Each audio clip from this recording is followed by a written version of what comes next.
किसी ने मेरे चौथे इमाम से कहा कि मौला, इंसान जब भी किसी के लिए कुछ करता है तो किसी एवज में करता है। हल जज़ाउल एहसान इल्लल एहसान, एहसान का बदला एहसान।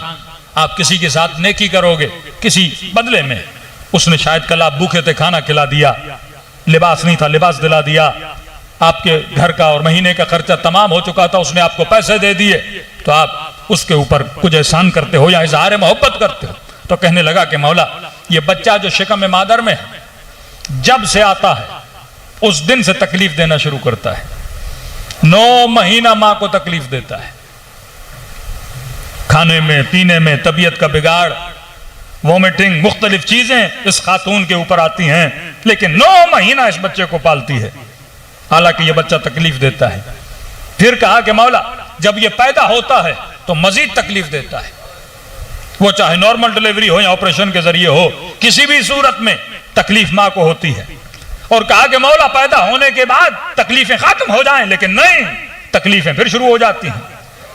ये आते ही कुछ देता नहीं, मां से लेना शुरू कर देता है। उसका दूध पीना हो, उसकी गंदगी की सफाई करनी हो, कि इंसान को घिन आए जिस गंदगी से, लेकिन बड़े प्यार से, बड़ी मोहब्बत से मां इसकी सफाई भी करती है, इसे साफ सुथरा भी रखती है, पूरी पूरी रात इस बच्चे के लिए जागती भी है। एक सवाल फिर जहन में आ गया, किसी ने कहा ना मौला, इंसान पैदा होते ही बेअक्ल क्यों होता है? अच्छा होता हम पैदा होते बड़े होशो शऊर में होते, सिफत रुबूबियत की सिफत इसके अंदर है। इमाम ने कहा यह भी सिफत रहमान और रहीम की वजह से है कि खुदा ने तुझे पैदा होते ही बेअक्ल बनाया। का मौला क्यों? का क्योंकि रब नहीं चाहता था तू शर्मिंदा हो। का क्या मतलब? इमाम ने कहा होश और शऊर है। कहा मौला? का इस उम्र में अगर तुम अपने कपड़ों को नजस कर दो, गलाजत में पड़ जाओ, कितनी शर्मिंदगी होती है एक बूढ़े आदमी को, एक बड़े आदमी को, जब कपड़ों को गंदा कर लेता है, जब खुद को निजासत में डालता है तो अजीब एहसास शर्मिंदगी होता है। लेकिन बच्चा ना शर्मिंदा होता है न एहसास शर्मिंदगी होती है। का क्योंकि अल्लाह को पता था ये 2 साल तक निजासत में रहेगा या 3 साल तक निजासत में रहेगा। खुदा इसे साहिब अक्ल नहीं बनाता ताकि मेरा बंदा मेरी दी हुई चीज की वजह से कहीं एहसास शर्मिंदगी में न चला जाए। का ये भी सिफत रहमान की वजह से है। लेकिन फिर कहा कि मौला सवाल वही का वही है, ये बताइए कि बच्चा पैदा हो, शिकम में हो तो तकलीफ, पैदा होने के बाद तकलीफ, 3-4 साल तक मां पूरी पूरी रातें जागती है, तकलीफ देता है। का मौला बच्चा तो तकलीफ दिए जा रहा है, लेकिन यह समझ नहीं आता कि मां इससे इतनी मोहब्बत क्यों कर रही है। मोहब्बत एवज में होती है, बच्चा कुछ दे तो मां मोहब्बत करे। शिकम में भी मां को कुछ भी नहीं दिया, लेता रहा, उसके खून और गोश्त से बना, पैदा हुआ तो उसका दूध पीता रहा, जब तक 6, 7, 8 साल का ना हो, यह मां को तकलीफ में रखे रखा। का मौला ये मोहब्बत किस वजह से? मेरे चौथे इमाम ने फरमाया इस मोहब्बत के दरमियान न बच्चे का कमाल है न मां का कमाल है। का मौला फिर कमाल किसका है कि मां इतनी जुड़ जाती है इस बच्चे के साथ? ये कहा कमाल उस रब का है जिसने मां के दिल में इस बच्चे की मोहब्बत को रखा हुआ है।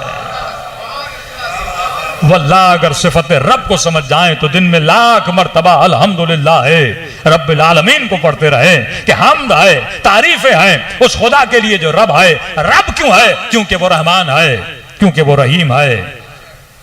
अब ऐ खुदा, ये तो तेरी ड्यूटी थी कि तू बंदे को हिदायत देता रहा, वो कभी तकवीन की सूरत में, कभी तशरीह की सूरत में, लेकिन अब ये तो बता बंदे की ड्यूटी क्या है।